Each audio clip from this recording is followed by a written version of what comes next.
الرحيم. الحمد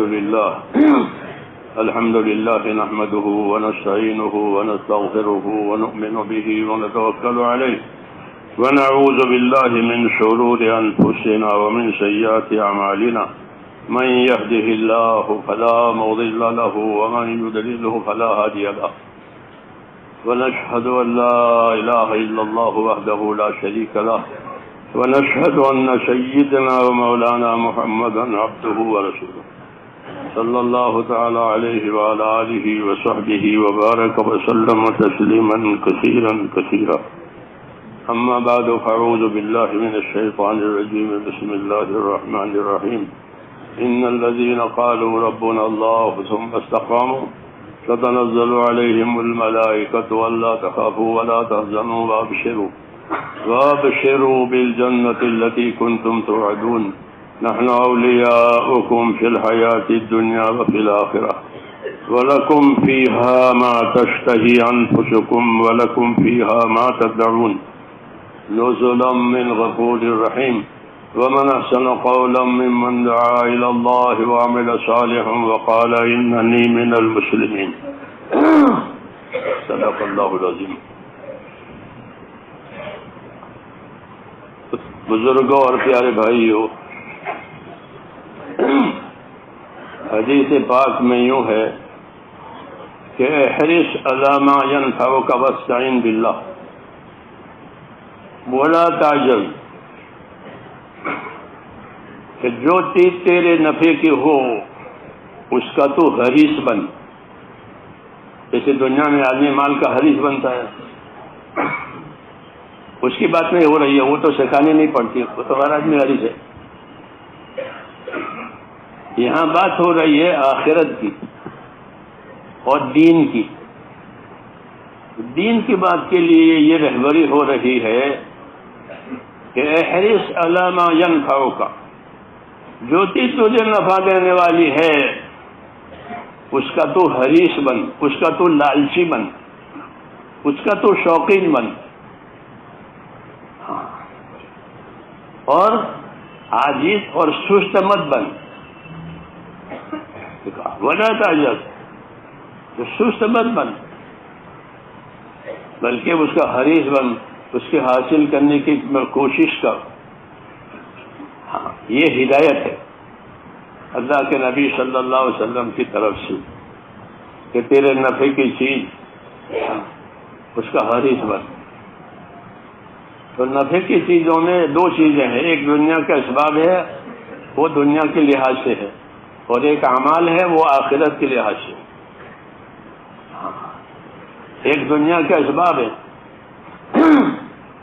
دنیا کے اسباب کو اللہ تعالیٰ نے دو وجہ سے پیدا کیا ہے، اور بھی وجہ اللہ جانتے ہیں. ایک تو اس وجہ سے کہ اس سے ہماری حاجتیں پوری ہوتی ہے، راحتیں ملتی ہے. دوسرا اس وجہ سے کہ اسباب سے حقوق ادا ہوتے ہیں، اسباب سے حقوق ادا ہوتے ہیں، ضرورتیں بھی پوری ہوتی ہیں، حقوق بھی ادا ہوتے ہیں. جی ہاں، اس لیے اللہ تعالیٰ نے اس کو پیدا کیا ہے، اور جیسے جیسے ضرورتیں بڑھتی جاتی ہے اسباب بھی بڑھتے چلے جاتے ہیں. جی ہاں، تو ایک اللہ تعالیٰ نے جو سلسلہ دوسرا کھولا ہے وہ اعمال کا کھولا ہے. اعمال، اللہ کے حکموں پر صحیح عمل کرنے سے جو بات پیدا ہو اس کا نام ہے عمل. سجدہ عمل ہے، رکوع عمل ہے، ذکر عمل ہے. اللہ کے حکم پر عمل کرنے سے جو چیز پیدا ہو، جو کیفیت، جو حرکت پیدا ہو، وہ عمل ہوتا ہے. تو دوسری چیز اللہ تعالیٰ نے جو پیدا کی ہے وہ عمل کو بنایا ہے. ہاں، اور اصل ذمہ داری وہ عمل کی ہی ہے، اور اصل کامیابی اور ناکامی کا دار و مدار بھی وہ عمل پر ہی ہے. کہ آدمی کی زندگی کامیابی کی طرف جائے گی، ناکامی کی طرف جائے گی، اس کا دار و مدار عمل پر ہے. جنت کے قابل بنے گا یا جہنم کے لائق بنے گا، یہ سب عمل کی وجہ سے ہے. اس لیے اللہ تعالیٰ نے نبیوں کے ذریعے سے عملوں کی لائن کھولی ہے. ہاں عملوں کی لائن کھولی ہے کہ اپنی ذات کا استعمال، اپنے مال اسباب کا استعمال کیسے ہو. یہ تعلیم ہوتی ہے اللہ کے نبیوں کی کہ ہماری ذات کا استعمال کیسے ہو، کیونکہ آدمی کی ذات استعمال ہوتی ہے، نفع میں بھی، نقصان میں بھی، گناہ میں بھی، معصیت میں بھی استعمال ہوتی ہے وہ. ہاں استعمال ہونے کے لیے ہی ہے، اسباب ہونے کی وجہ سے یہ استعمال ہوتی ہے. تو ہم کو یہ رہبری ہے کہ اپنے اسباب کو کہاں استعمال کرو گے. جی ہاں. اور پھر جب وہ صحیح استعمال ہو جائیں گے تو اس کے کیا اثرات پڑیں گے یہ سمجھایا گیا ہے کہ اپنی صلاحیتوں کو کہاں لگانا. اللہ تعالیٰ نے انسانوں میں صلاحیتیں رکھی ہے اور بہت زیادہ صلاحیتیں رکھی ہے، بہت زیادہ. حدیثوں میں ہے کہ الناس معادن کمعادن الذهب والفضة، کہ لوگ اپنی جگہ اتنے قیمتی ہیں جیسے سونے چاندی کی کانیں ہوتی. آدمی اپنی جگہ اتنا قیمتی ہے جیسے سونے چاندی کی کانیں ہوتی ہے. سونے کے کان میں سونا ہوتا ہے. جی ہاں. دھات اس کو نکالتے ہیں، صاف کرتے ہیں، یہ دنیا اس کا بھاؤ دیتی ہے، کیا سونے کا یہ بھاؤ ہے، اور چاندی کا یہ بھاؤ ہے. ایسے ہی انسانوں کی صلاحیتیں ہیں کہ اللہ تعالیٰ نے انسانوں میں بڑی بڑی صلاحیتیں رکھی. جی ہاں. حضرت عمر کے بارے میں سنتے ہیں کہ میرے پاس کوئی نبی ہوتا تو عمر ہوتا. ہاں صلاحیت ہے، صلاحیت ہے. ایک جماعت حضور کی خدمت میں حاضر ہوئی، اس سے بات چیت ہوئی تو وہ ایسا جواب دے رہے ہیں، حضور پوچھ رہے ہیں وہ جواب دے رہے ہیں. حالانکہ کسی ڈگری میں وہ نہیں تھے کہ وہ ڈگری لیے ہوئے ہوں، قدرتی. تو حضور خوش ہو کر فرمان لگے فقہا ادبا کادو ان یکونوا انبیاء، تو اتنے سمجھدار ہیں، اتنے سمجھدار ہیں، اتنے باادب ہیں کہ ایسا لگتا ہے کہ نبی بن جاتے. فقہا ادبا کادو ان یکونوا انبیاء، ایسا لگتا ہے. تو کیا بتایا یہ کہ اللہ تعالیٰ نے صلاحیت رکھی ہے. جی ہاں. کیونکہ اللہ تعالیٰ نے بندوں کو اپنی عبادت کے لیے پیدا کیا ہے. یہ سب سے بڑا کام ہے، یہ سب سے بڑا کام ہے. اس سے بڑا کوئی کام ہوتا تو اللہ اس کے لیے پیدا کرتے. جی ہاں. کہ اللہ نے بندوں کو، کہ اللہ تعالیٰ نے بندوں کو عبادت کے لیے پیدا کیا ہے کہ اندر وہ صفتیں پیدا ہو جائیں بندگی کی کہ جس کی وجہ سے اللہ تعالیٰ ان سے راضی ہو جائے. اور اللہ کا راضی ہو جانا یہ بڑی بات ہے. تو رضوان من اللہ اکبر، اللہ راضی ہو گئے یہ بڑی بات ہو گئی. اس سے بڑی کوئی چیز نہیں ہے کہ اللہ راضی ہو گیا. اور اللہ ناراض ہو گیا کہ اس سے زیادہ خطرناک کوئی چیز نہیں ہے کہ اللہ ناراض ہے. عیسیٰ علیہ السلام سے کسی نے پوچھا کہ سب سے زیادہ خطرے کی بات، سب سے زیادہ ڈرنے کی بات کیا ہے؟ فرمایا اللہ کا ناراض ہونا.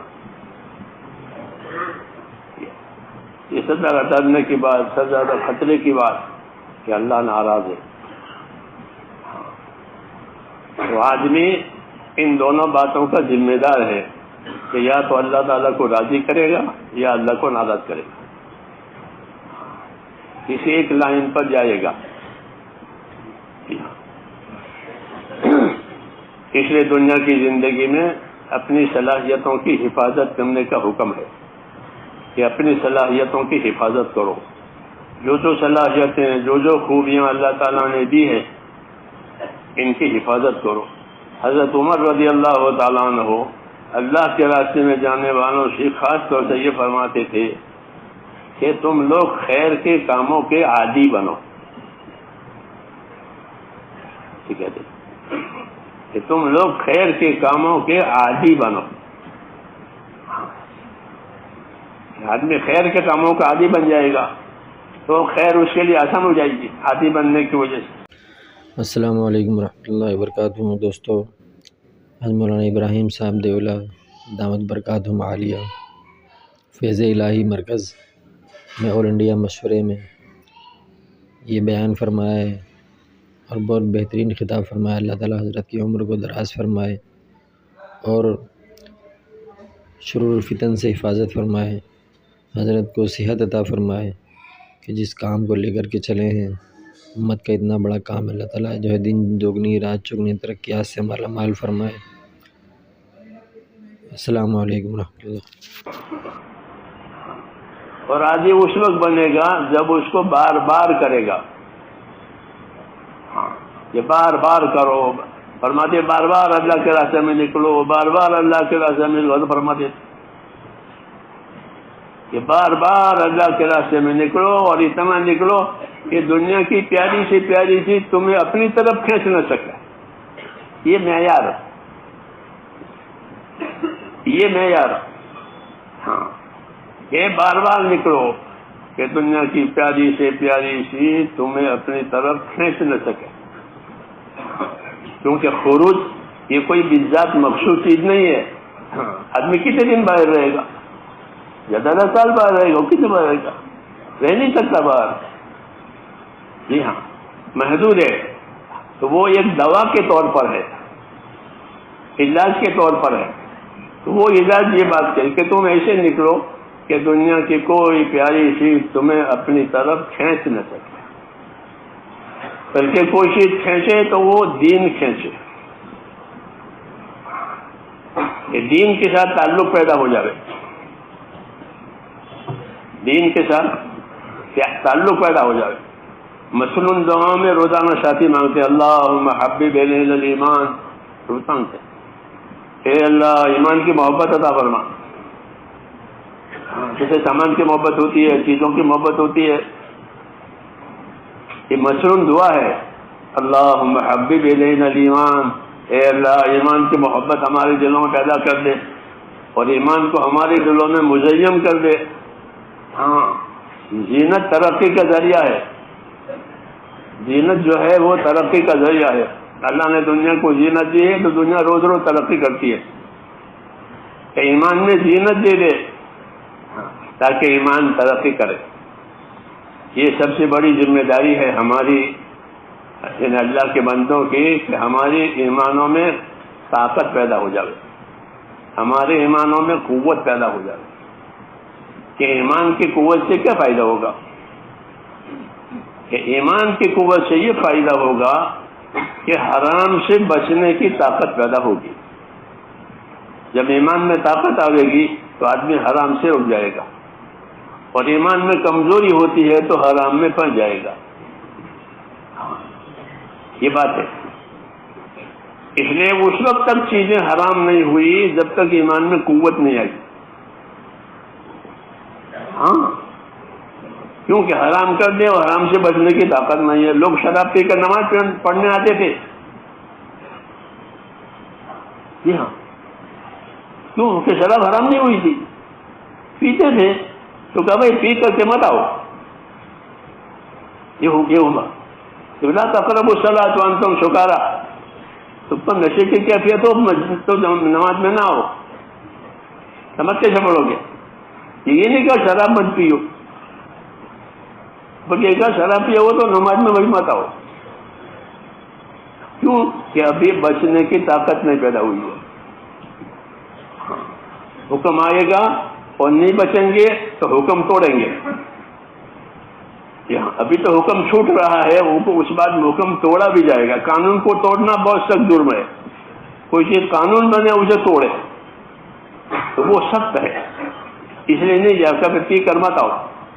کیوں کہ ابھی حرام سے بچنے کی طاقت پیدا نہیں ہوئی. ایسے ہی میرے دوستو یہی بات ہے کہ اللہ تعالیٰ نے ہم کو دین بھی دیا ہے اور دین کے تعلق سے کچھ کام دیے ہیں. محنت کی، کہ اس محنت کا اثر یہ ہوگا کہ دین میں طاقت آئے گی، اور دین میں طاقت آئے گی تو دو چیزیں بڑی ہیں، ایک اللہ کے فرائض کا ادا ہونا اور ایک اللہ کے حرام سے بچنا، یہ دو چیزیں بڑی ہیں۔ ایک اللہ کے فرائض کا ادا ہونا اور ایک اللہ کے حرام سے بچنا، یہ مقابل کی چیزیں ہیں دونوں، کہ حرام اس سے بچنا فرض ہے اور جو فرض ہے اس کو چھوڑنا حرام ہے، جو فرض ہے اس کو چھوڑنا حرام ہے، نماز چھوڑنا حرام ہے۔ لوگ سوتے رہتے ہیں صبح، تو جانتے کہ صبح ہی صبح حرام کا گناہ ہو رہا ہے، ہاں صبح ہی صبح حرام کا گناہ ہوا تو نماز چھوٹ گئی۔ تو فرائض کا چھوٹ جانا یہ حرام میں لے جائے گا۔ یہ طاقتیں پیدا کرنے کے لیے اللہ تعالیٰ نے ایمان کو رکھا ہے، اس کو ایمان کو، ایمان میں جب قوت آئے گی تو پھر حرام سے بچے گا اور اللہ کے فرائض کو ادا کرے گا۔ اللہ کے جو فرائض ہیں وہ اللہ کے حقوق کہلاتے ہیں، جو چیز اللہ نے فرض کی ہے وہ کیا ہے؟ وہ اللہ کے حقوق ہیں، کہ نماز اللہ کا حق ہے، کہ نماز کسی اور کے لیے نہیں پڑھی جائے گی، اللہ کے لیے پڑھی جائے گی، کسی اور کے لیے پڑھنا شرک ہے۔ ایسے ہی زکوٰۃ، ایسے ہی حج، جو فرائض ہیں وہ سارے کے سارے فرائض وہ اللہ کے حقوق کہلاتے۔ اس لیے اپنے اندر ایسی طاقت پیدا کرنا کہ جس کی وجہ سے فرائض ادا ہو جاوے۔ ایسا فرائض جیسے عبادات کے ہیں، دوسری چیزوں کے بھی فرائض ہیں، کہ ہاں یہ وضو کے 4 فرض، پھر نماز کے فرائض، ایسے ہی میرے دوستوں لین دین کے، کھانے کمانے کے، ان تمام چیزوں کے اندر اللہ تعالیٰ کے فرائض ہیں کہ یہ کرو یہ مت کرو۔ تو ایمان کی طاقت اس لیے پیدا کرنی ہے تاکہ اللہ کا کوئی فرض نہ چھوٹے، کیونکہ وہ اللہ کا حق ہے، اور جو فرض چھوٹ گئے ہیں ان کو ادا کریں۔ بعض فرائض ایسے ہیں کہ وہ وقت پر بھی ادا ہوتے ہیں، وقت کے بعد بھی ادا ہوتے ہیں، جیسے نماز وقت پر ادا نہیں ہوئی تو کیا کریں کہ بغیر وقت کی قضا پڑھو، جیسے روزہ، ہاں ان کا وقت مقرر کیا تھا وہ وقت پر ادا نہیں ہوئی تو ان کی قضا بھی پڑھنا فرض ہے، جیسے ادا کرنا فرض ہے۔ یہ بھی اللہ کے حقوق میں سے ہے، جی ہاں اللہ کے حقوق میں سے۔ تو ایمانی طاقت میرے دوستوں اس لیے پیدا کی جاتی ہے کہ اولاً اللہ تعالیٰ کا جو حق ہے وہ ادا ہو جائے۔ اللہ کا حق وہ ہے حق عبادت، حدیث صحیح میں ہے، حضور صلی اللہ علیہ وسلم نے فرمایا کہ معاذ آپ کو معلوم ہے اللہ کا کیا حق ہے؟ کہ مجھے نہیں معلوم ہے۔ فرمایا اللہ کا حق یہ ہے کہ اسی کی عبادت کی جائے گی، اس کے ساتھ کسی کو شریک نہیں کیا جائے گا۔ تو عبادت اللہ پر ایمان کے ساتھ، اللہ پر ایمان کے ساتھ عبادت یہ اللہ تعالیٰ کا حق ہے، اور بڑا حق ہے، بڑا حق ہے، بڑا حق ہے اس لیے کہ اسی کے لیے پیدا کیا ہے، اسی کے لیے پیدا کیا ہے۔ اگر اور کوئی بڑی چیز ہوتی تو اس کے لیے پیدا کرتے۔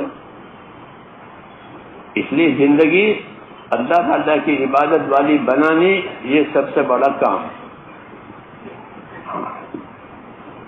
یہ سب سے بڑا کام کہ زندگی اللہ تعالیٰ کی عبادت والی بنے، بلکہ عبادت سے محبت ہو جاوے۔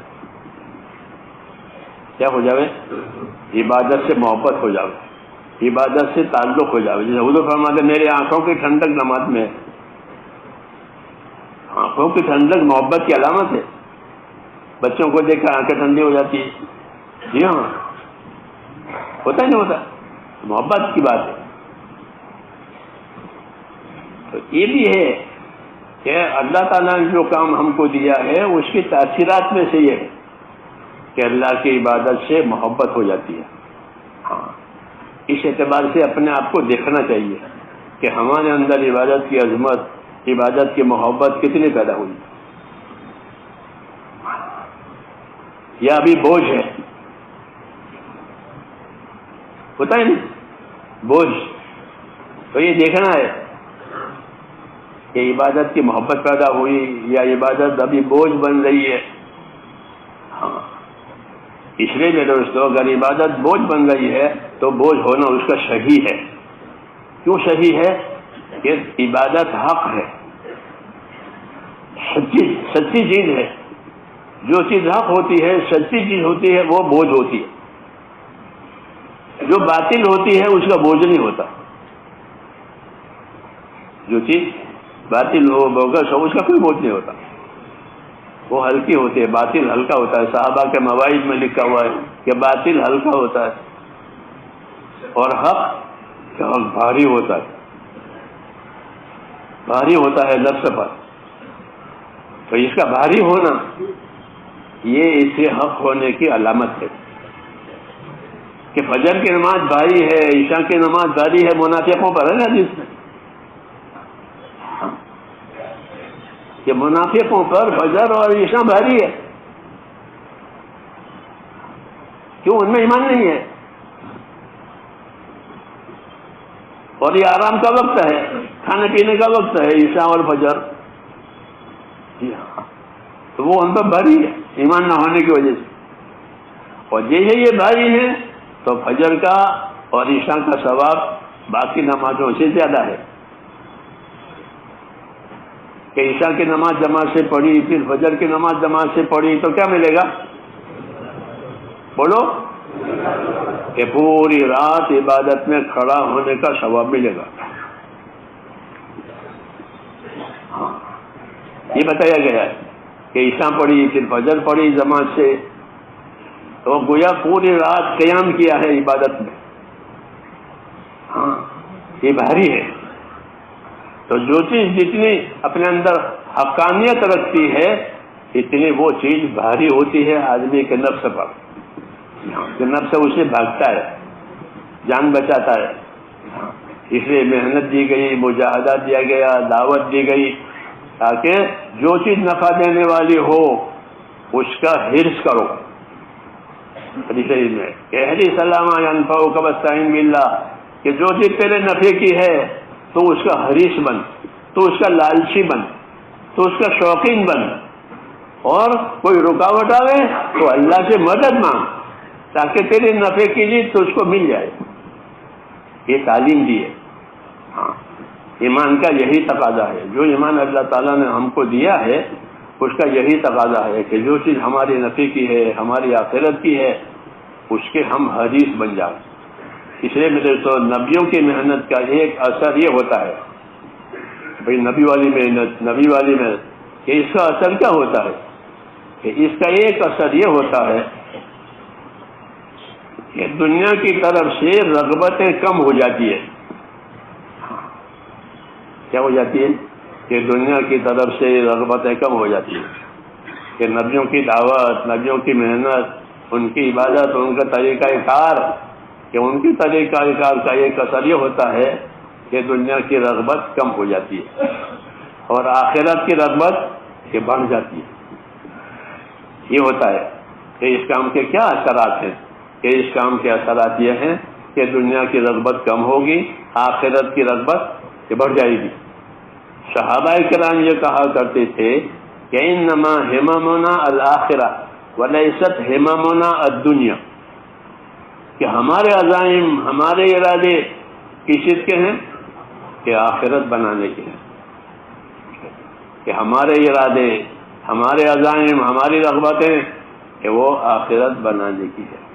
تو اس لحاظ سے اپنے آپ کو دیکھنا ہے کہ ہمارے اندر اس کام کے ذریعے سے آخرت کی رغبت بڑھ رہی ہے کہ نہیں بڑھ رہی ہے. ہاں آدمی علاج کرتا ہے تو پھر وہ اپنے آپ کو جانچواتا ہے کہ مجھے جانچو، وزن کم ہو گیا، گھٹ گیا، ہاں اس کی جانچ کراتے ہیں کہ ترقی پر ہے یا پھر بے اثر ہے. تو ایسے یہاں بھی ہے کہ بھائی اس کام کے ذریعے سے کیا ہوگا؟ کہ اس کام کے ذریعے سے آخرت کی رغبت بڑھے گی. ہاں جب آخرت کی رغبت بڑھے گی تو آخرت کے اعمال زیادہ ہوں گے. یہ قاعدہ ہے کہ جب آخرت کی رغبت بڑھے گی تو کیا کریں گے کہ آخرت کے کام زیادہ کریں گے. ہاں ہر جگہ سے ہر پہلو سے اپنی آخرت بنانے کو نکال لیں گے. یہاں سے میری آخرت بنے گی, یہاں سے میری آخرت بنے گی. ہاں کیوں کہ اللہ تعالیٰ نے آخرت بنانے کی دعوت دی ہے اور اس کے فضائل بتائے ہیں. کیا بتائے ہیں؟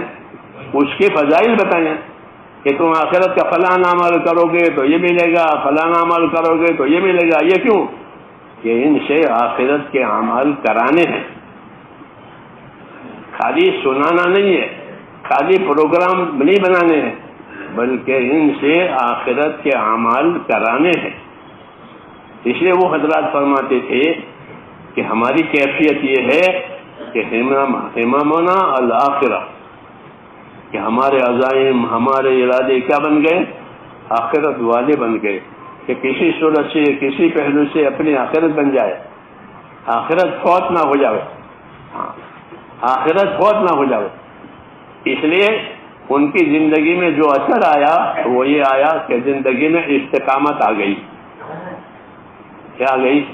اور یہی ہونا چاہیے کہ ہماری محنت سے ہماری انفرادی زندگیوں میں استقامت آوے.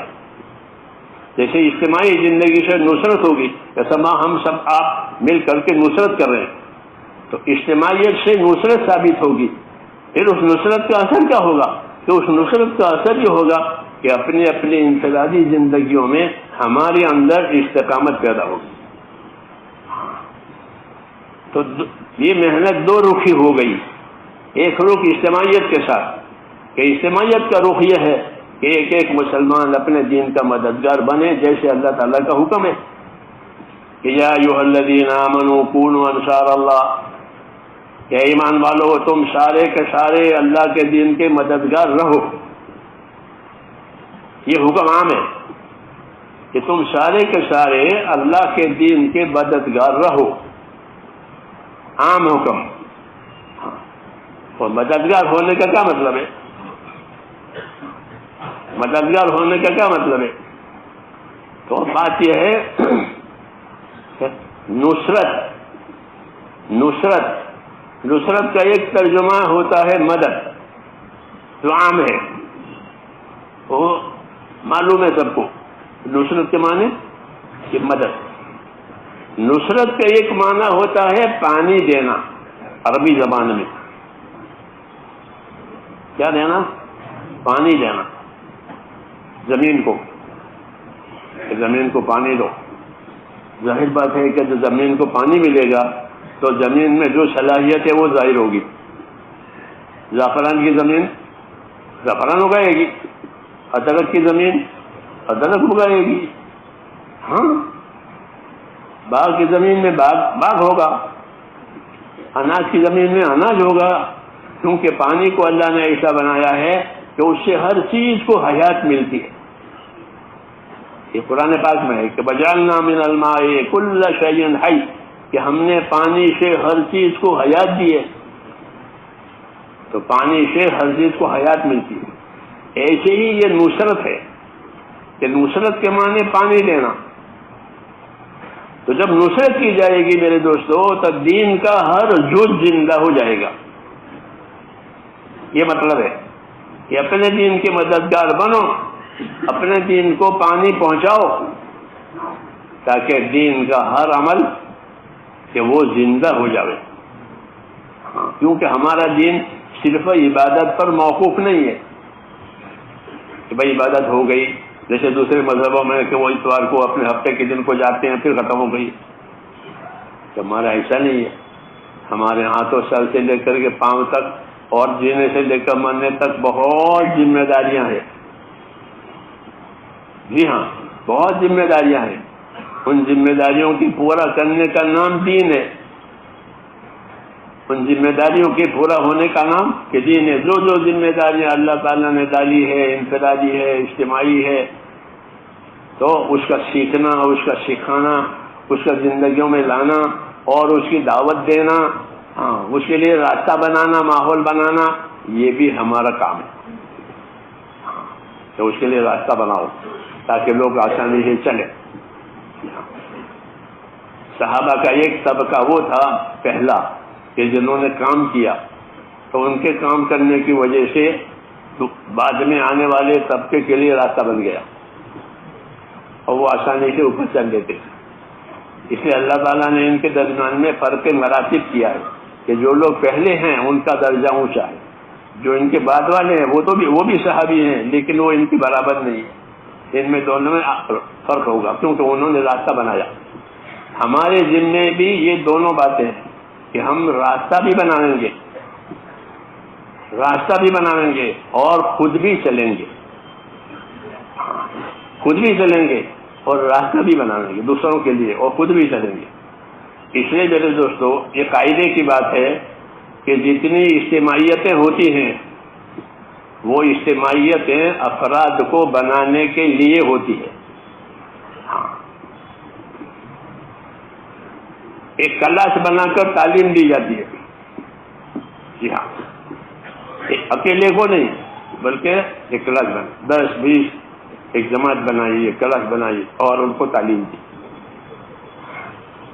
جماعت بنا کر مجمع بنا کر تعلیم دینا تاکہ سب پر اثر پڑے، جی ہاں، اور ایک محنت سب کو پانی دے۔ یہی ہے حال ہماری اجتماعیت کا ہے کہ ہم اجتماعی طور پر مل جل کر محنت کریں گے تاکہ ہر ایک کی زندگی میں اس کا اثر جاوے، ہر ایک کی زندگی میں محنت کی وجہ سے۔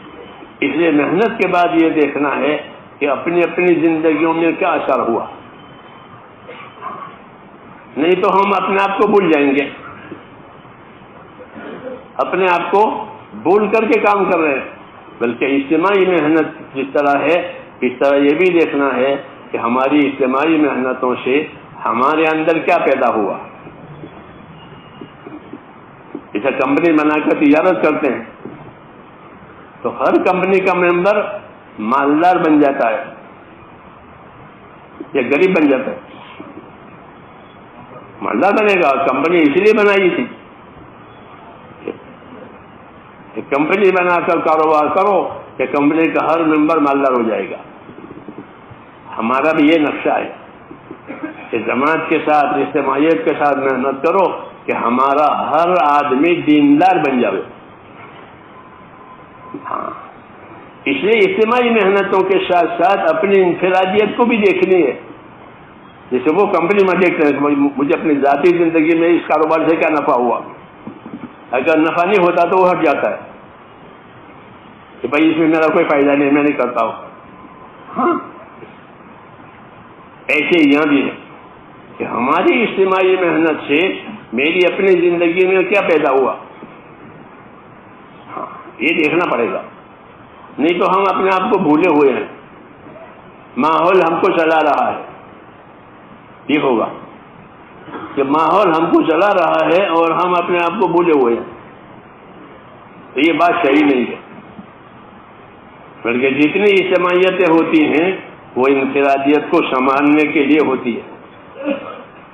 اپنی انفرادی زندگی میں دیکھیں کہ ہمارے اندر ایمان میں کتنی قوت آئی، جی ہاں، اور ایمان کی قوت کی علامت اللہ کا ڈر ہے۔ ایمان کی قوت کی علامت کیا ہے؟ کہ اللہ کا ڈر پیدا ہوا۔ یہ بڑی بات ہے کہ اللہ کا ڈر پیدا ہو گیا۔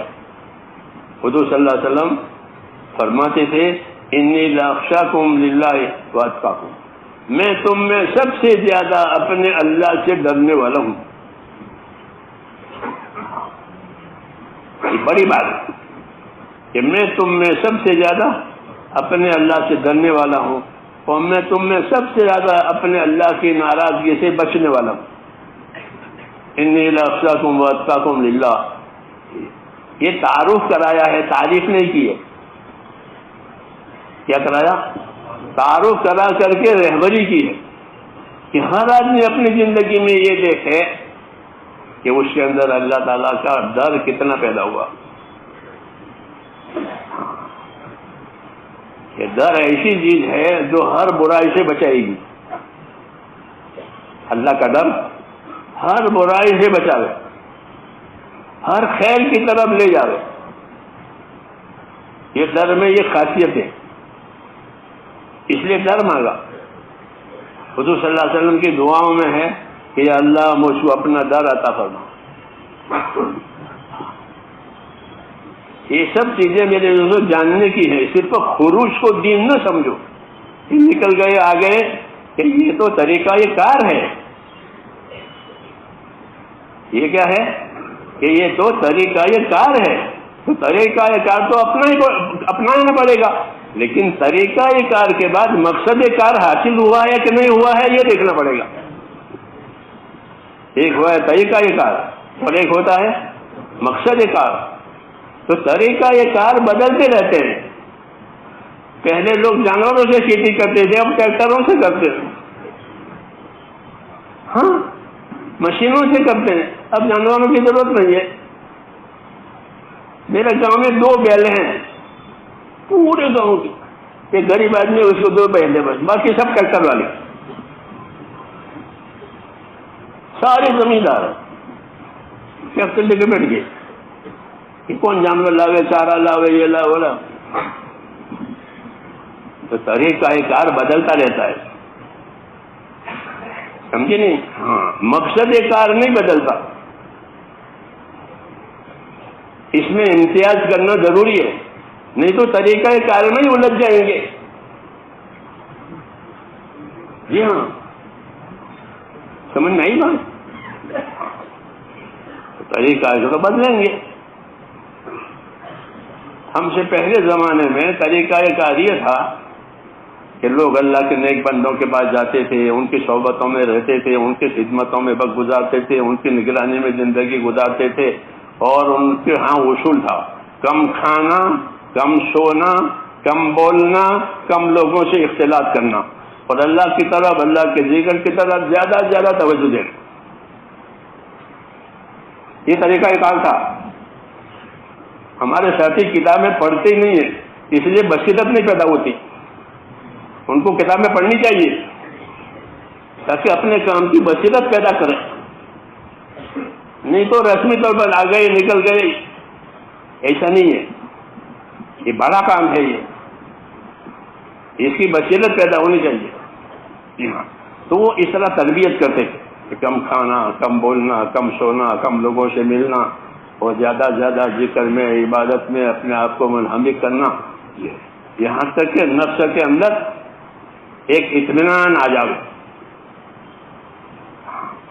اطمینان کا مطلب یہ کہ خواہشات کی طرف سے نفس کا رجحان ہٹ کر کے حکموں کی طرف آ جائے۔ اطمینان، اللہم انی اسألک نفسا بک مطمئنہ، جی ہاں اطمینان والا نفس ہو جاؤ۔ یہ محنت کراتے ہیں، یہ بھی ایک طریقہ کار تھا، یہ بھی ایک طریقہ کار ہے۔ جی ہاں، اس کا بھی بڑا اثر ہے، اس کا بڑا اثر ہے اس کام کا۔ جی ہاں، اور بہت وزنی اثر ہے۔ مولانا اجازت صاحب فرماتے تھے کہ میں اس کام کو کار نبوت سمجھتا ہوں۔ کیا سمجھتا ہوں؟ کہ یہ کار نبوت ہے جو ہم کو اللہ تعالیٰ نے حضور صلی اللہ علیہ وسلم کی برکشت دیا ہے۔ تو نبی کی 2 نظر ہوتی ہے، ایک نظر اللہ پر، ایک نظر امت پر۔ ایک نظر اللہ پر کہ جو کچھ ہوگا وہ اللہ سے ہوگا، اللہ ہی کرے گا۔ ہاں، کوئی کچھ بھی کہے کہتے اللہ ہمارے ساتھ ہے، نہیں حضور نے کہا اللہ ہمارے ساتھ ہے۔ جب ابو بکر نے کہا یا رسول اللہ کہ اللہ ہمارے ساتھ ہے، تو ان کی نگاہ کس پر ہوتی ہے؟ کہ اللہ پر ہوتی ہے۔ دوسرے درجے میں ان کی نظر اپنی امت پر ہوتی ہے، اس کام کے لیے وہ بھیجے گئے ہیں کہ امت کے اندر وہ چیز پیدا ہو جاوے کہ جس سے امت کا تعلق اللہ سے صحیح ہو جاوے۔ امت کا تعلق اللہ تعالیٰ سے صحیح ہو جائے۔ جب امت کا تعلق اللہ تعالیٰ سے صحیح ہوگا تو نبی کا کام پورا ہو گیا،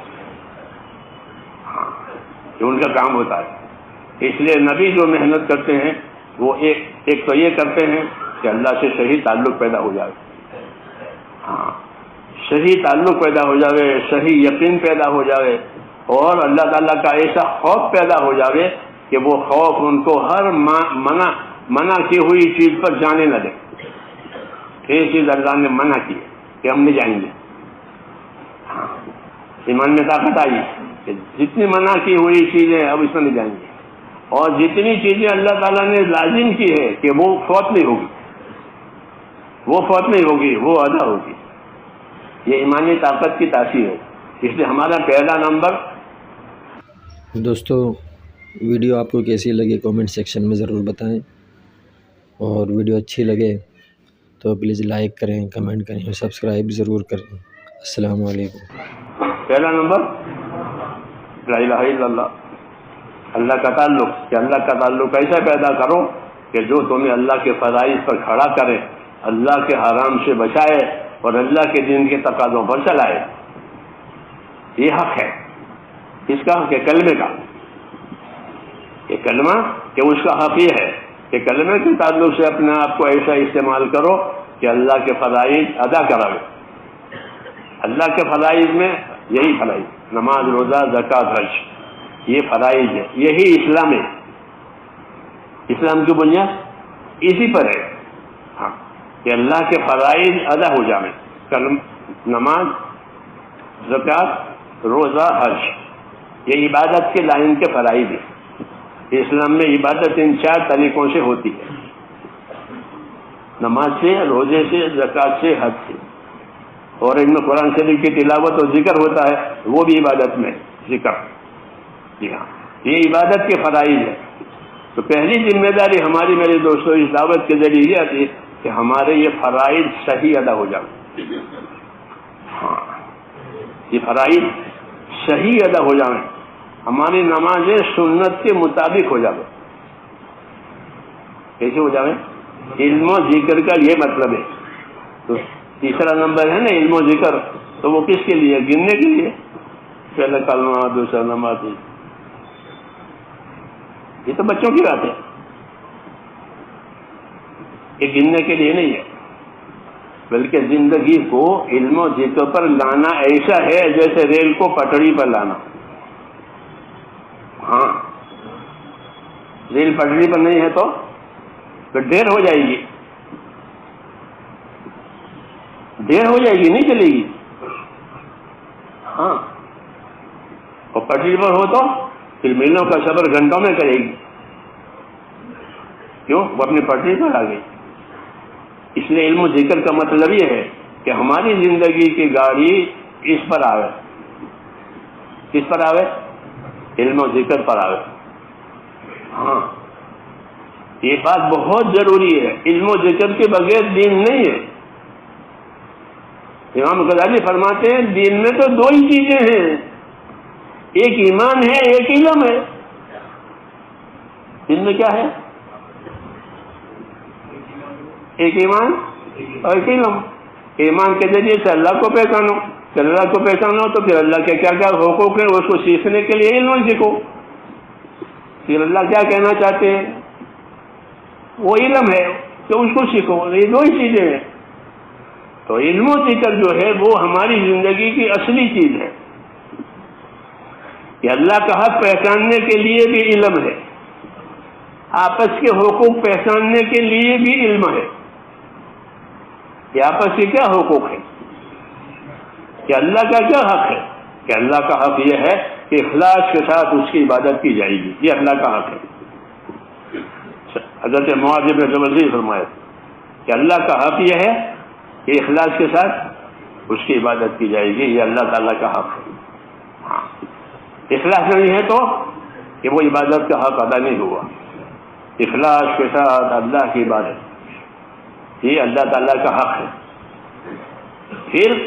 پھر اللہ تعالیٰ کی مخلوق کا حق ہے. مخلوق کا کیا حق ہے؟ کہ مخلوق میں کیسے رہنا ہے. اللہ کے ساتھ تو اخلاص کے ساتھ رہنا ہے، ایمان کے ساتھ رہنا ہے. مخلوق کے ساتھ کیسے رہنا ہے؟ مخلوق کے ساتھ کیسا رہنا ہے؟ کہ مخلوق کے ساتھ انصاف کے ساتھ رہنا. کس کے ساتھ؟ مخلوق کے ساتھ انصاف سے رہو. قرآن میں بار بار ہے یہ، کونوا قائمین بالقسط، کونوا قائمین بالقسط، بار بار ہے. انصاف کے ساتھ رہو، انصاف کے ساتھ رہو، انصاف کے ساتھ رہو. کسی قوم کی دشمنی تمہیں بے انصافی کرنا لے جاوے، وہ دشمن ہے مگر تم اس کے ساتھ بھی انصاف کرو، یوں کہا کہ کسی قوم کی دشمنی تمہیں بے انصافی بنا لے جاوے، کیوں کہ مخلوق کے حقوق ادا کرنے کے لیے انصاف شرط ہے، اور انصاف کا مطلب یہ ہے کہ جو چیز اپنے لیے پسند کرو گے وہی دوسروں کے لیے پسند کرو گے، اور جو چیز اپنے لیے نہیں پسند کرو گے وہ دوسروں کے لیے بھی نہیں پسند کرو گے۔ یہ کیفیت پیدا ہو گئی تو فانت مسلم، حدیث شریف میں ہے کہ پھر تو مسلم ہو گیا۔ کیا ہو گیا کہ تو مسلم ہو گیا، کہ جو اپنے لیے پسند کرتا ہے وہ دوسرے کی پسند آیا، جو اپنے لیے پسند کرتا ہے دوسرے کو پسند، پھر تو مسلم ہے۔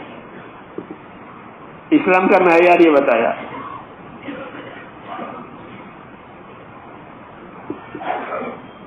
یہ علم و ذکر کا مطلب ہے کہ جو علم و ذکر لے کر کے ہم چل رہے ہیں وہ زندگی کی ہر حالت کے ساتھ ہے۔ ہاں، جیسے ریل کی پٹری، کہ ریل کی پٹری ریل کے ساتھ ہر حالت میں ہے، اس کے بغیر ریل چل ہی نہیں سکتی۔ ایسے میرے دوستو علم و ذکر کہ وہ ہماری زندگی کی ہر حالت کے ساتھ ہے کہ ہاں اگر یہ ہو جاوے کہ ہماری زندگی علم و ذکر والی، حضرت فرماتے تھے کہ اگر ہمارا کام صحیح اصولوں پر چلا تو 700 سال پہلے کا اسلام آ جائے گا۔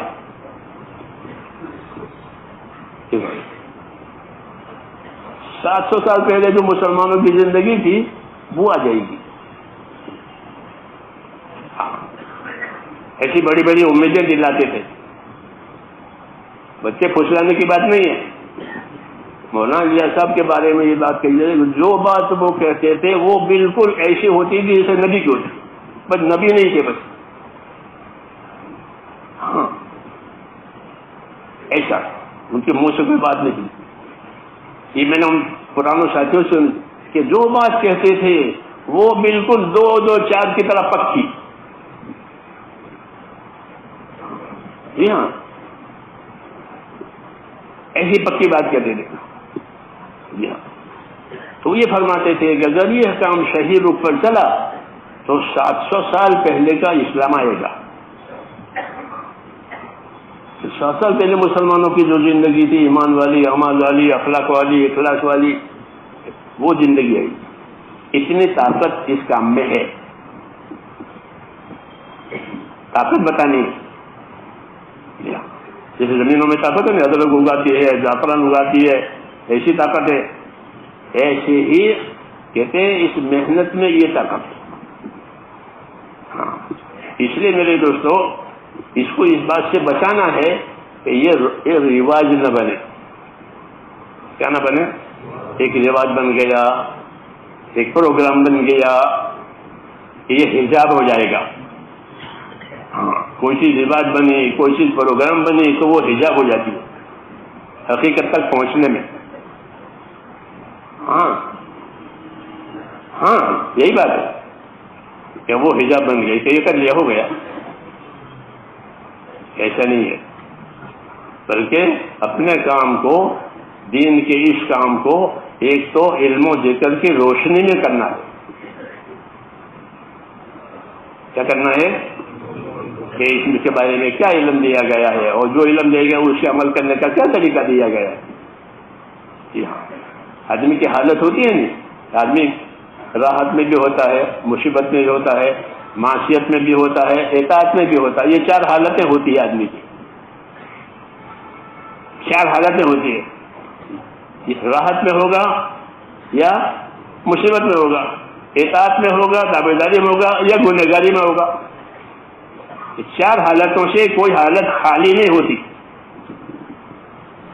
علم و ذکر کا مطلب یہ ہے کہ ان حالتوں میں علم و ذکر کیا روشنی دیتا ہے کہ میں راحت میں ہوں تو راحت کا کیا دین ہے، کھانا پینا، آرام کرنا، یہ نہیں۔ نبیوں کی سنت راحت میں یہ ہوتی ہے کہ جب ان کو راحت ملتی ہے، رکاوٹ ہٹنے میں، وہ اپنا کام زیادہ کرتے ہیں۔ یہ نبیوں کی سنت ہے راحت ہو گئی، رکاوٹ ختم ہو گئی، تو اب کیا کرنا؟ اپنا کام زیادہ کرنا کہ اب تو راحت ہے۔ حضور صلی اللہ علیہ وسلم مکہ فتح ہونے کے بعد عبادت بہت کرتے تھے۔ یہ جو پاؤں پر ورم آنے والی باتیں نا، وہ اس وقت میں تو مکہ فتح ہو گیا، دشمنیاں ختم ہو گئی، رکاوٹیں ختم ہو گئی، لوگوں کا رجوع ہو گیا، تو کیا کرنا چاہیے؟ ہمیں بھی یہ سب ہے، لوگ رجوع کر رہے ہیں تو بولو تو اپنی عبادت بڑھاؤ، یہ دعوت ہے۔ اگر ہماری عبادت بڑھتی ہے لوگوں کے رجوع ہونے کی وجہ تو ہم سنت پر ہیں، نہیں تو رواج پر ہیں کہ بڑے بڑے جلسے کرو، بڑے بڑے اجتماع کرو۔ نہیں، سنت پیغمبر یہ ہے کہ جب اللہ کے بندوں کا رجوع ہو تو رجوع کرانے والوں کا اللہ کی طرف رجوع زیادہ ہو، یہ سنت ہے۔ ہمارا کام سنت پر ہی چلے گا، اس پر چلے گا۔ ہاں، کہ سنت کی نوعیت ایسی ہے جیسے نوح علیہ السلام کی کشتی، یہ علماء نے لکھا ہے، کشتی میں سوار ہو گیا تو بچ گیا، تو کشتی میں نہیں سوار ہوا تو ڈوب گیا۔ تو جو چیز سنتوں میں آئی، جو زندگی سنت پر آ گئی کہ وہ بچ گئی، گمراہی سے، ہلاکت سے، فتنے سے اس کا بچاؤ ہو گیا۔ یہی راستہ ہے اور کوئی راستہ نہیں ہے بچنے کا، سمجھے نہیں؟ ہاں، جیسے اللہ ایک ہے اسی کی عبادت کی جائے گی، رسول ہمارا ایک ہی ہے، باقیوں پر ہمارا ایمان ہے، اتباع ان کا ہے، اتباع ان کا، ہم ان کا اتباع کریں گے، ایمان سب پر لائیں گے، اتباع ان کا کریں گے، تو ان کے اتباع میں نجات ہے۔ یہ کرنے کا مطلب ہوا، اس لیے زندگیوں کو اس محنت کی اثرات سے و برکات سے اپنی زندگیوں کو اتباع پر لانا ہے۔ کیا کرنا ہے؟ اتباع پر لانا ہے، کہ ہماری زندگیوں میں اتباع ہے، اتباع کے بغیر دین نہیں ہے، یاد رکھو، اتباع کے بغیر دین نہیں ہے۔ اتباع دو چیزوں کا ہوتا ہے، یا اتباع ہوا کا یا اتباع ہدا کا،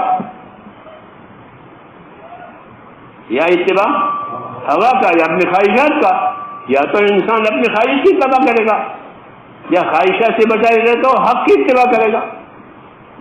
ہاں، حضور صلی اللہ علیہ وسلم حق اور ہدایت کے ساتھ بھیجے گئے ہیں۔ کس کے ساتھ؟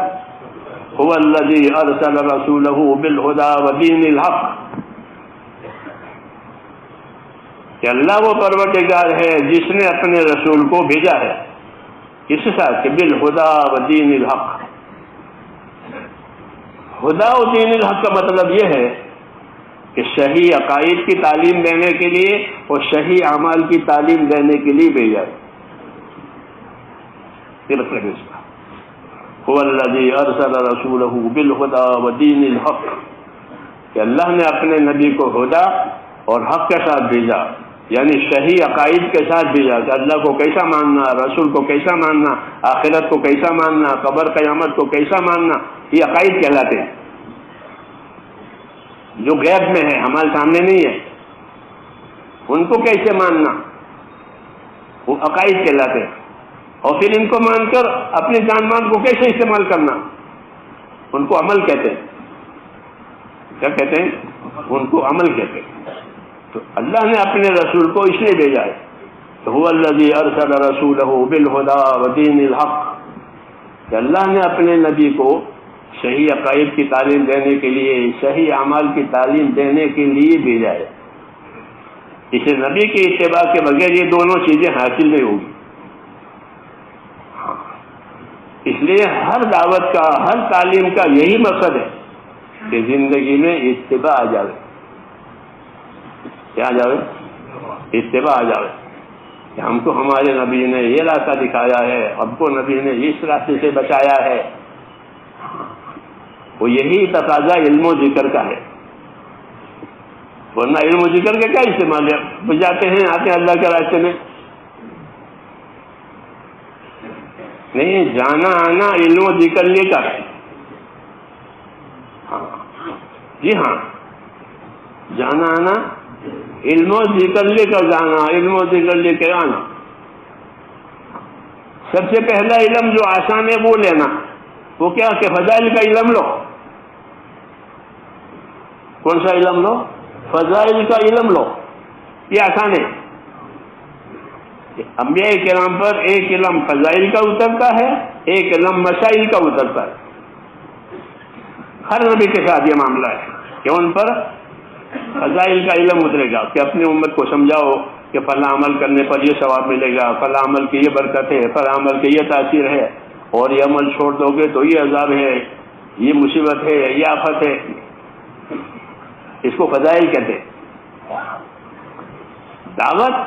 دعوت کے لیے فضائل کا علم چلتا ہے. کون سا علم چلے گا؟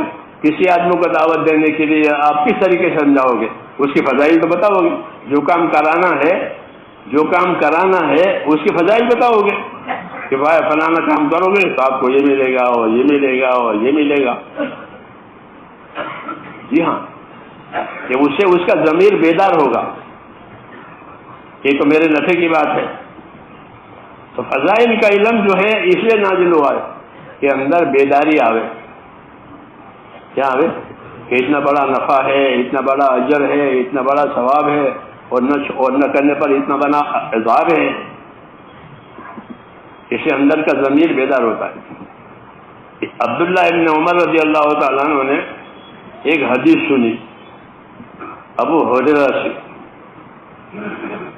وہ حدیث یہ تھی کہ جو آدمی جنازے کی نماز پڑھے گا کسی مسلمان پر تو اس کو 1 قرات ثواب ملے گا. 1 قرات احد پہاڑ کے برابر ہوتا ہے.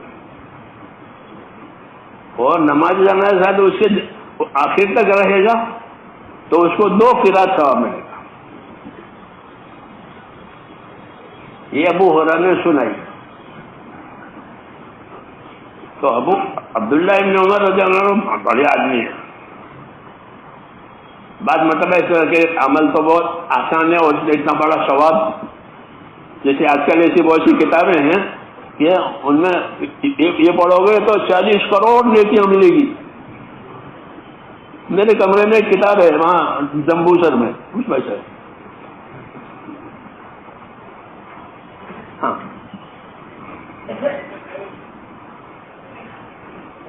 تو اس لیے ان کو تردد ہوا کہ جنازہ کوئی مشکل کام تو ہے ہی نہیں.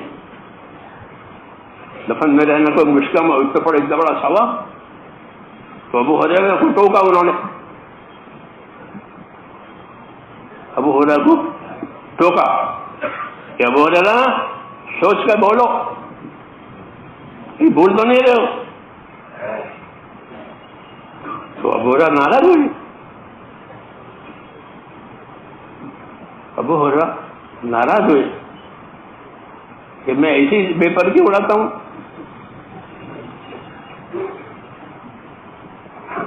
تو ابو ہریرہ حدیثوں کا بہت بڑا حافظ ہے، امت میں ایسا کوئی نہیں ہے.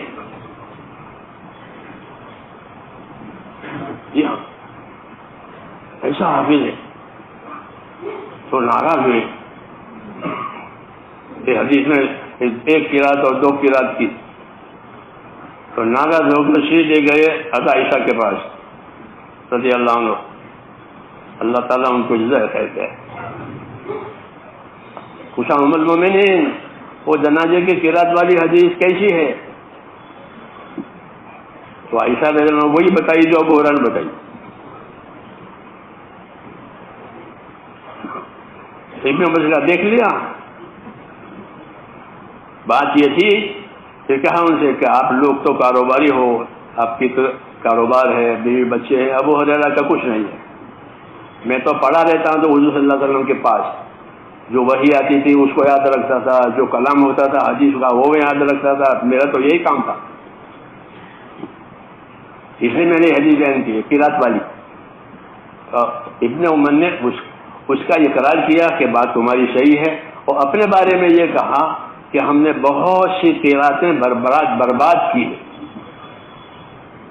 کیونکہ فضیلت معلوم نہیں تھی اس لیے اہتمام نہیں تھا. اگر فضیلت معلوم ہوتی جنازے میں شرکت کی اور آخر تک کی تو ابن عمر کبھی نہیں چھوڑتے اس کو. لیکن چونکہ فضیلت ہی نہیں معلوم تھی اس لیے اس کا اہتمام ہی چھوڑ دیا. تو فرمایا ہم نے تو بہت قراتیں ضائع کی ہے. یہ بات ہمارے سبق کی ہے کہ ہم کو اگر فضائل نہیں معلوم ہوں گے تو ہم بہت سی نیکیاں کھوئیں گے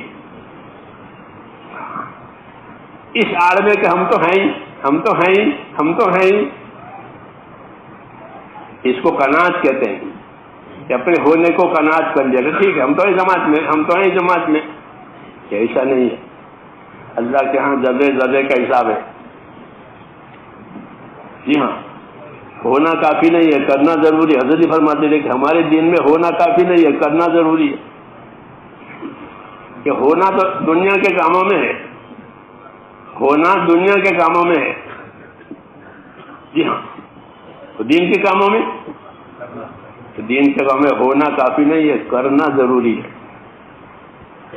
سمجھ میں آئی نا بات کہ ہو رہا ہے کہ نہیں ہو رہا ہے کافی نہیں ہے. کر رہے ہو کہ نہیں کر رہے ہو یہ دیکھو. جیسے بھائی تمہارا آٹا پیسنے کی چکی ہے کہ ہے کہ کافی ہے لوگ پسوائیں گے. پوسٹ آفس ہے کہ ہے ہر ایک کے گھر میں پوسٹ آفس ہر ایک کے گھر میں چکی ہونا ضروری نہیں ہے. تو کہا دنیا کے بارے میں ہونا کافی ہے کہ آٹا پیسنے کی چکی بھی ہے لوگ آٹا پسوا رہے ہیں اور اپنا کام کر رہے ہیں کہ دنیا کے کاموں میں ہونا کافی. اور دین کے کاموں میں کہ دین کا میں ہونا کافی نہیں ہے کرنا ضروری ہے. سمجھنا ہی نہیں بات. ہاں تو ہم تو ہیں یہ ہونا ہوا کہ نہیں کرنا ضروری ہے. اس لیے میرے دوستو عمل کا ایک رخ یہ ہے کہ عزیمت پر عمل کریں. اس پر عمل کریں عزیمت پر عمل کریں. ہاں کہ اللہ کو یہ پسند ہے. اور ایک ہی رخصت پر عمل کریں رخصت پر عمل کریں. ہاں تو رخصت پر عمل کرنے سے ذمہ داری تو پوری ہو جائے گی لیکن اس کا اجر و انعام ہلکا ہوگا. کیا ہوگا ہلکا ہوگا. کہ نہیں اللہ تعالیٰ کی عبادت یہ اس کا حق ہے تو ہمارے اندر اس کے بارے میں عزیمت آوے.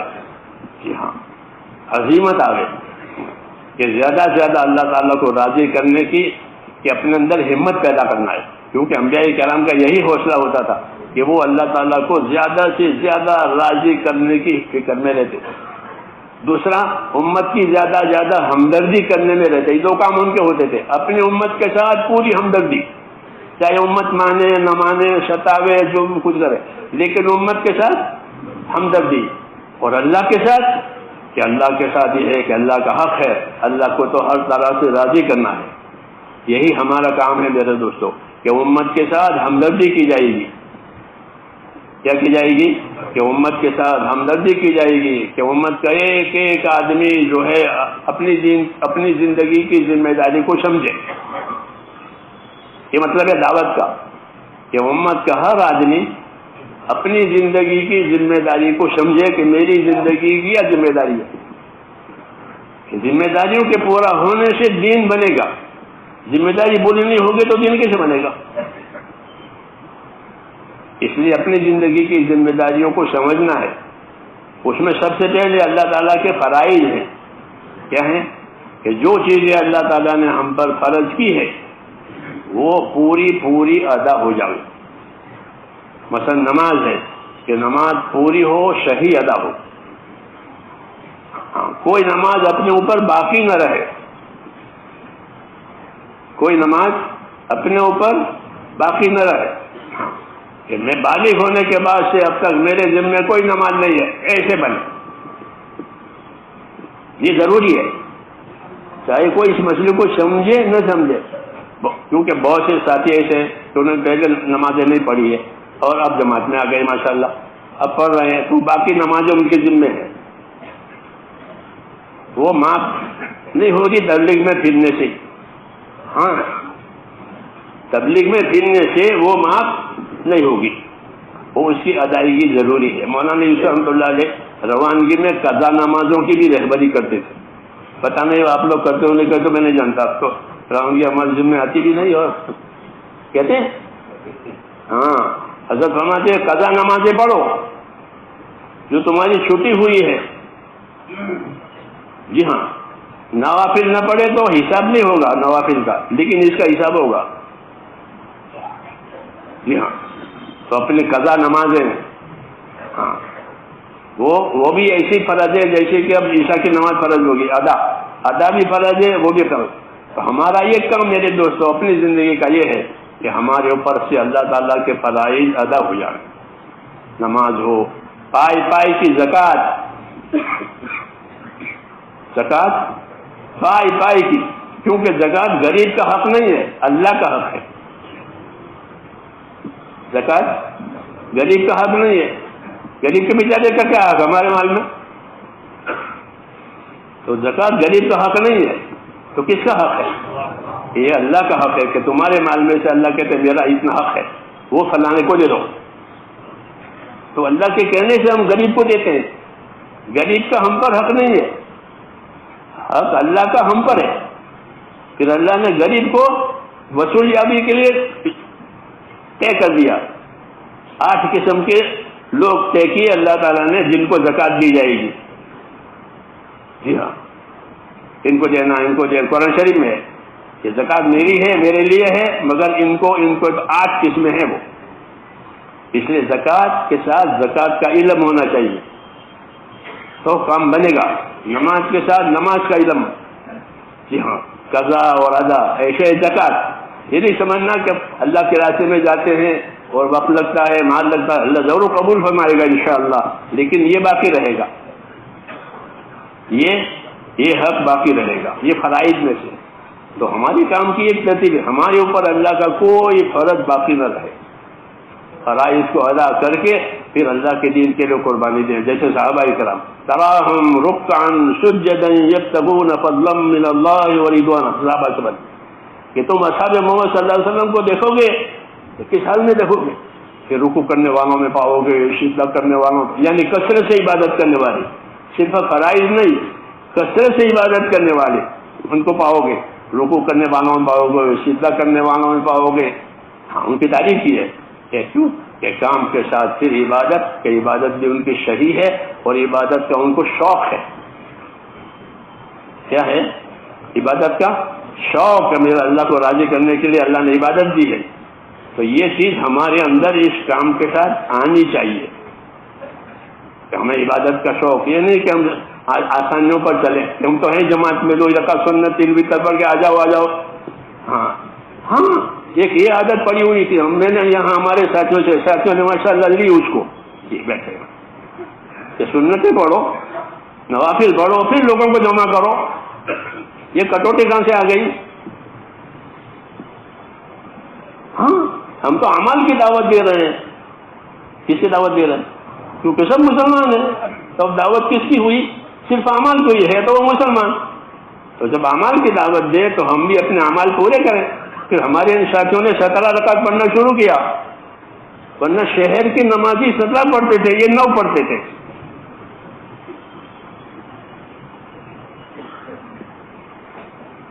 شہر کے نمازی والے جو جماعتوں میں تعلق ان کا نہیں، وہ 17 عیسیٰ کی پڑھتے تھے. پھر ہمارے ساتھیوں نے الحمدللہ یہاں اس کو لیا کہ عیسیٰ کی 17 پڑھیں گے، پھر حیات صحابہ سنیں گے. ورنہ حیات صحابہ سننے کا کیا مطلب؟ نماز چھوڑ کر حیات صحابہ سنیں. ہاں، صحابہ تو نمازوں والے تھے. تراہم رکعا سجدا، کہ تم ان کو رکوع سجدوں میں پاؤ گے، اور یہ حیات صحابہ وہ چھوڑ کے پڑھے. تو یہ باتیں میرے دونوں قابل اصلاح کہلاتی ہے. یہ کوئی رد میں وہ نقد نہیں کرتا، بلکہ قابل اصلاح چیزیں ہیں یہ ہماری زندگی میں، ہمارے کام میں. جی ہاں، اصلاح ہوئی. دیکھو نماز کی اصلاح ہوئی ہے. کیسے؟ نماز میں پہلے سلام کرنا جائز تھا، بولنا جائز تھا. لوگ آتے تھے حضور کو سلام کرتے تھے، حضور نماز میں ہوتے. پھر اصلاح ہوئی کہ اب کوئی بات نہ کرے، قوموا للہ قانتین، اللہ کے سامنے عبادت گزار بن کر کھڑے رہو، اب مت بولو. تو نماز کی اصلاح ہو گئی. تو ایسی تبلیغ کی اصلاح کرنی ہے. سمجھے نہیں کہ تبلیغ میں جو چیزیں کمی کوتاہی کی ہیں اس کو نکال دو اور اپنی تبلیغ کو صحیح کرو. جیسے نماز اللہ نے صحیح کرا، روزوں کو صحیح کرایا. شہری کے حکام بدلتے رہے دھیرے دھیرے، پھر اب حالت آخری میں آئی، اس طرح کی شہری، اس طرح کا روزہ بند کرنا، یہ اصلاح ہوتی رہی۔ جی ہاں، تو ایسے ہی تبلیغ میں بھی، یہ تبلیغ کی بھی اصلاح کرو، ہاں، کہ جو لوگ پہلے سے کمزوریوں کا پڑ گیا ہے وہ ختم کرو۔ اب استقبال کا دور ہے، اب کیا ہے؟ استقبال کا دور ہے۔ پہلے 50 سال پہلے یہ ہوتا تھا کہ ایک آدمی کو تو یہاں کھڑا کرتے تھے، ایک آدمی کو وہاں کھڑا کر دیتے، بالکل یہ بالکل ایسے نہیں، فرضی بات نہیں ہے، بالکل جو یہاں کھڑا ہے وہ بھائی آ جاؤ، بھائی آ جاؤ، اور جو وہاں کھڑا ہوتا تھا بھائی رک جاؤ، بھائی رک جاؤ، وہ روکنے کے لیے دروازے پہ کھڑا ہوتا تھا، یہ بٹھانے کے لیے ہوتا، ایسے دو آدمی لگے۔ ہاں، اب اللہ کا شکر ہے ماشاءاللہ، اللہ کے اتنے مہمان آتے ہیں کہ ان کی جو جگہ کی فکر ہو جاتی ہے کہ ان کو کہاں جگہ دیں گے، ان کی مہمانی کیسے کریں گے۔ یہ بڑا انعام ہے اللہ کا، یہ رجوع ہو گیا۔ تو جب رجوع ہو جاوے تو کیا کرنا چاہیے کہ رجوع ہو جاوے تو اللہ کا کام زیادہ کرنا چاہیے، ہماری عبادتیں زیادہ ہو جاوے، فرائض بھی، نوافل بھی، نمازوں میں، زکاتوں میں، روزوں میں، ذکر میں، تلاوت میں ہماری عبادتیں زیادہ ہو جانی چاہیے۔ جی ہاں، یہ کمی ہے کہ پروگراموں پر گزارا کر رہے ہیں، پروگراموں پر گزارا ہو رہا ہے، یہ پروگرام ہے، یہ پروگرام ہے، تو ٹھیک ہے، پروگرام تو طریقہ کار ہے، طریقہ کار مقصد کار کے لیے ہوتا ہے، طریقہ کار مقصد کار کے لیے ہوتا ہے۔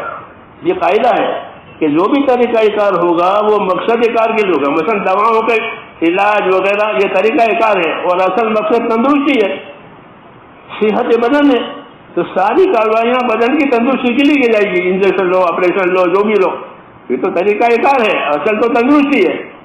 ایسے ہی میں دوستو طریقہ کار بدلتے رہیں گے، لیکن اصل مقصد تو ہماری زندگی میں رسول اللہ صلی اللہ علیہ وسلم کا اتباع جائے۔ کیا آپ نے کیسی زندگی گزاری ہے؟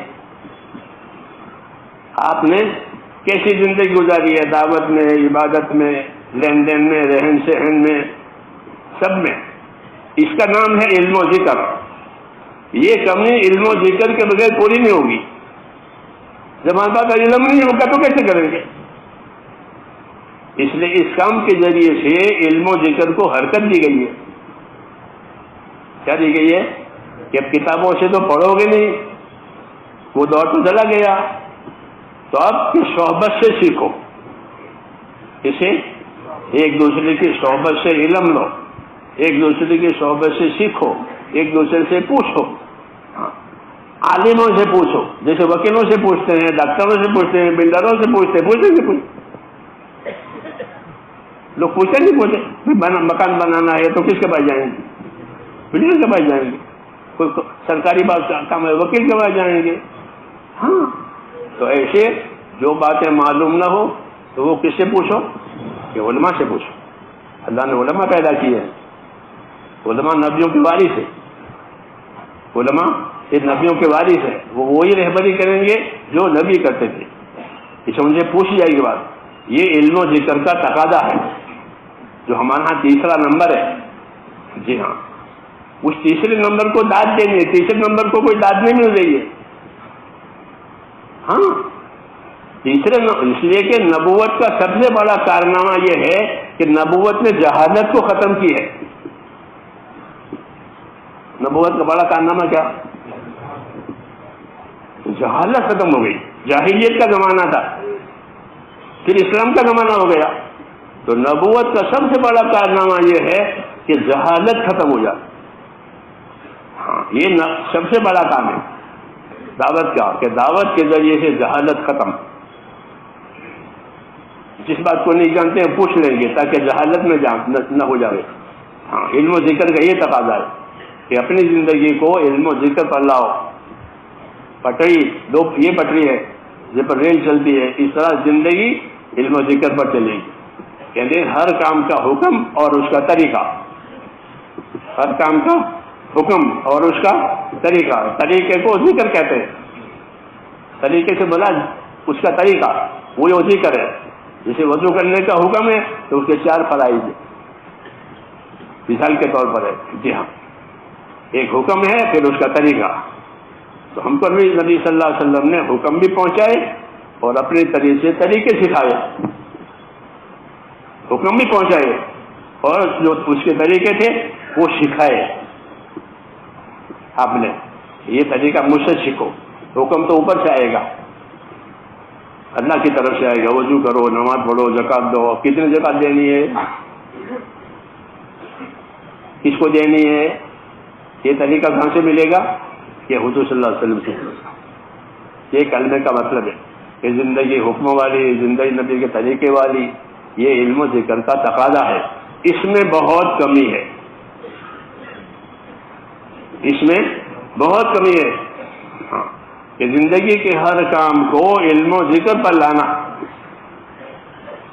کہ اس کا حکم معلوم کرنا، اس کا طریقہ جاننا ایک، پھر اس کی فضیلت معلوم ہونا کہ میں نے یہ حکم پورا کیا، یہ طریقے پر کیا تو مجھے اللہ کیا دیں گے. اس سے بنے گا یقین. کیا بنے گا؟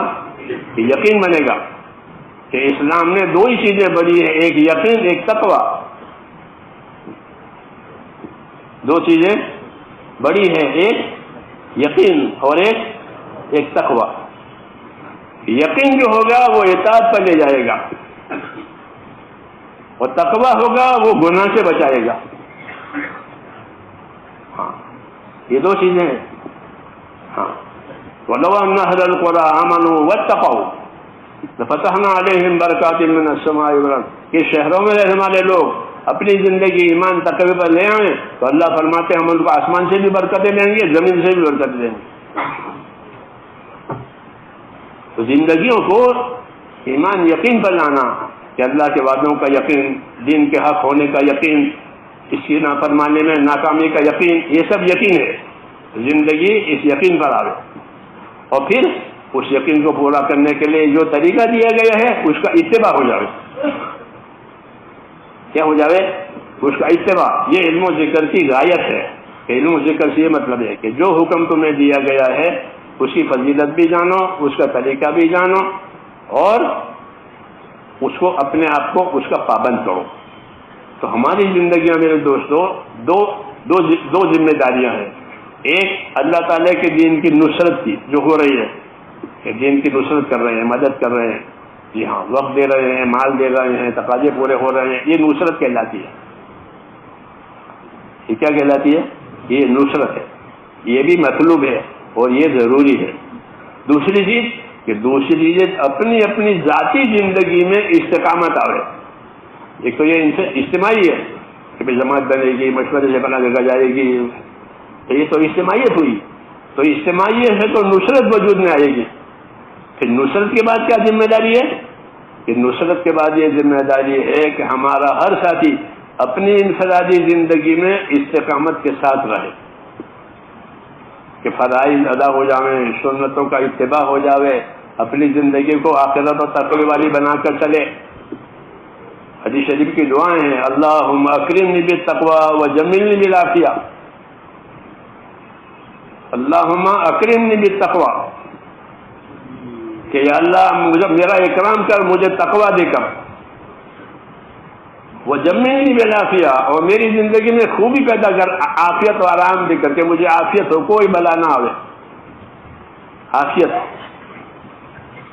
عافیت اللہ سے مانگی جائے. عافیت کا کیا مفہوم ہے؟ عافیت کا کیا مفہوم ہے؟ حدیثوں میں اللہ سے عافیت مانگو. اب حضرت عباس ابن عبد المطلب سے حضور نے فرمایا چلتا ہے کہ چلتا اللہ سے عافیت مانگو. پھر پوچھا کیا مانگو؟ کیا عافیت مانگو. عافیت ہے کیا چیز؟ عافیت یہ ہے کہ آدمی کسی دینی فتنے میں نہ پڑ جائے اور کسی مہلک بیماری کا شکار نہ ہو جائے. اس کو کہتے ہیں عافیت. کسی دینی فتنے میں نہ پڑے اور کسی مہلک مجھی بیماری کا شکار نہ بنے. کتنی بڑی بات ہے کہ اللہ سے عافیت مانگو. ہاں، کہ کسی دینی فتنے میں نہ پڑے کہ دین برباد ہو جائے. اور کسی موذی بیماری میں پڑے کہ زندگی خراب ہو جائے کہ اللہ تعالیٰ سے عافیت مانگو. جی ہاں یہ عافیت ہوگی تو سارے کام آسانی سے ہو جائیں گے. تو اللہ تعالیٰ سے عافیت بھی مانگنی ہے کیونکہ ہم کمزور ہیں, ہم لوگ کمزور ہیں کہ اللہ سے عافیت مانگنی ہے. دوسری, اپنی اجتماعی زندگی میں جس طرح نصرت کر رہے ہیں, کام کے تقاضے پھوڑ رہے ہیں, ایسے اپنی انفرادی زندگی کو سنت کے مطابق بنانا ضروری ہے کہ ہماری انفرادی زندگیاں یہ سنت کے مطابق بنے. جی ہاں, حضور صلی اللہ علیہ وسلم کو اللہ نے نمونہ بنایا ہے, تو نمونہ کس چیز میں ہے؟ اسی میں کہ ہماری زندگیاں سنت والی بنے. صحابہ کا جو شرف اور بزرگی ہے وہ سنت کی اتباع کی وجہ سے ہے کہ انہوں نے اپنے آپ کو حضور صلی اللہ علیہ وسلم کی سنتوں کا, آپ کے طریقوں کا پورا تابع کیا ہے. ایسا حضور نے ایسا ہی کریں گے. جی ہاں, وہ اصل ہے. اس لیے کہتے ہیں اتباع جو ہے وہ مذہب کی جان ہے. اتباع مذہب کی جان ہے کہ اتباع سے کوئی بری نہیں ہے. نبی بھی اتباع کا پابند ہے کہ نبی کس کی اتباع کرے گا؟ کہ نبی وحی کی اتباع کرے گا. حضور کو حکم ہے اتبع ما یوحی الیک, جو وحی نبی آپ پر آ رہی ہے آپ اس کا اتباع کریں, اس کے پابند بنیں. اور ہم کو حکم ہے کہ اپنے نبی کی سنتوں کی اتباع کرو. تو زندگیوں کو اتباع پر لانا ہے. ہاں, وہ اصل ہے. محنت کی غرض یہ ہے. جی ہاں, محنت کے لیے نہیں ہوتی, محنت کے پھل کے لیے ہوتی ہے. کوئی بھی محنت کے لیے نہیں ہوتی, بلکہ اس محنت سے کوئی مقصد ہوتا ہے. کھیتی کی محنت کے لیے کہ ہل چلایا کرو کھیت میں, ایسا ہے کہ نا ہل بھی چلاؤ, پھر وہ ہل سے جو بات پیدا وہ گھر لے جاؤ تو مالدار ہو جائیں گے. کھیت میں سے مال لے کر, ہاں ہماری کھیتیاں نہیں, ہمارے گھر مال بڑھ جاتا ہے. جی ہاں, کیونکہ کھیتی کا یہی مقصد ہے کہ کھیتی کی محنت کرو یعنی زمین سے مال لو, تجارت کی محنت کرو کہ تجارت سے مال لو, دین کی محنت کرو. تو اس کا کیا مطلب ہے کہ زندگی کے لیے ہدایت لو اللہ سے, تاکہ زندگی ہدایت پر آوے, طریقے پر آوے, اتباع پر آوے. یہ اصل ہے. تو دیکھنا چاہیے کہ دن بھر میں کتنی سنتوں پر عمل کرتا ہوں. یہ آدمی ذاتی طور پر دیکھے ہی کہ صبح آنکھ کھلی ہے تو وہاں سے لے کر کے سونے تک کتنی سنتوں پر عمل کیا, یہ دیکھا پڑے. کوئی ٹوکے گا نہیں, کوئی پوچھے گا نہیں. یہ تو اپنے آپ کو زندگی بنانے کی بات ہے. جیسے ہر تاجر کاروبار کرتا ہے وہ اپنے لیے کرتا ہے, وہ دیکھتا ہے شام کو کیا کمایا, کتنی بکری ہوئی, کھوٹ ہوئی, نفع ہوا کیا. ایسے ہم بھی دیکھیں کہ ہماری زندگی میں کتنا دین آیا, کتنا سنتوں کا اتباع آیا, کتنا فرائض کا اہتمام ہوا, کتنا حرام سے بچنے کا اہتمام ہوا, نوافل کتنے ادا ہو رہے ہیں, فرائض کتنے ادا ہو رہے ہیں. کیونکہ اس کے لیے تو یہ کام ہے, پروگراموں کے لیے نہیں ہے. پروگرام بھی اسی لیے بنتے ہیں تاکہ آسانی ہو جائے. اس لیے میرے دوستو, ہر محنت کا اثر ہوتا ہے.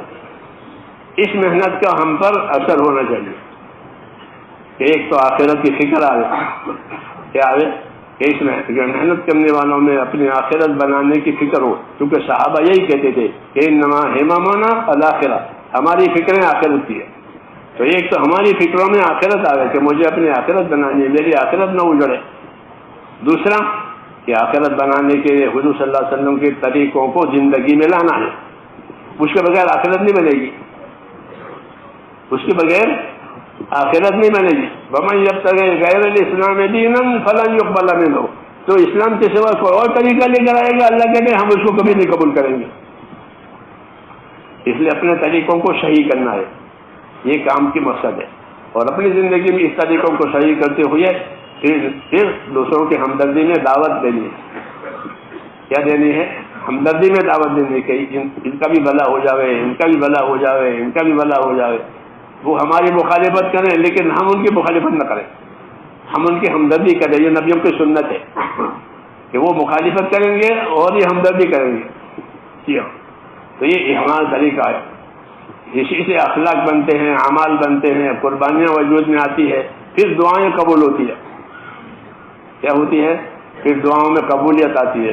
ہاں, جب یہ چیز وجود میں آتی ہے پھر یہ دعا مانگیں گے تو اللہ کے راستے میں جان مال لگانے والوں کی دعائیں ایسی قبول ہوتی ہے جیسے نبیوں کی قبول ہوتی ہے۔ حدیثوں میں کہ اللہ کے راستے میں محنت کرنے والوں کو مت ستاؤ، حدیثوں میں کہ اللہ کے راستے کی محنت کرنے والوں کو مت ستاؤ، کہ ان کو ستانے سے اللہ ایسا ناراض ہوگا جیسے نبی کو ستانے سے ناراض ہوتا ہے، اور اللہ ان کی دعائیں ایسی قبول کرے گا جیسے نبی کی قبول کرتا ہے، حدیثوں میں ہے۔ تو یہ بڑا کام ہے، جی ہاں بڑا کام ہے، اللہ تعالیٰ قبول فرماوے اور مزید توفیق عطا فرماوے۔ ہاں کہ جو ہو رہا ہے اس پر شکر کرنا ہے، کیا کرنا ہے؟ شکر کرنا ہے کہ اللہ نے یہ کرایا، اور جو باقی ہے اس کی فکر کرنی ہے، جو باقی ہے فکر کرنی ہے۔ مولانا جی سمجھ کہ اگر ہمارا کام چلا تو 700 سال پہلے کا اسلام آئے گا، وہ اتنی امید رکھتے تھے۔ ہاں کیوں؟ کام میں اتنی طاقت ہے، کام میں اتنی طاقت ہے، اس لیے میرے دوستوں جو ہو رہا ہے اس پر شکر بھی کرنا ہے، اور جو نہیں ہوا ہے اس کی فکر، جی ہاں اس کے لیے اخلاص بھی، اور اس کے لیے اخلاص اور استقامت، کہ اخلاص کے ساتھ کام کریں، استقامت کے ساتھ کام کریں، اور پھر راتوں میں اٹھ کر اللہ سے مانگے، یہ بہت ضروری ہے۔ اگرچہ شریعت نے ضروری نہیں کہا ہے، لیکن ہماری حاجت کے لحاظ سے یہ راتوں کا جاگنا اور راتوں کا مانگنا بہت ضروری ہے،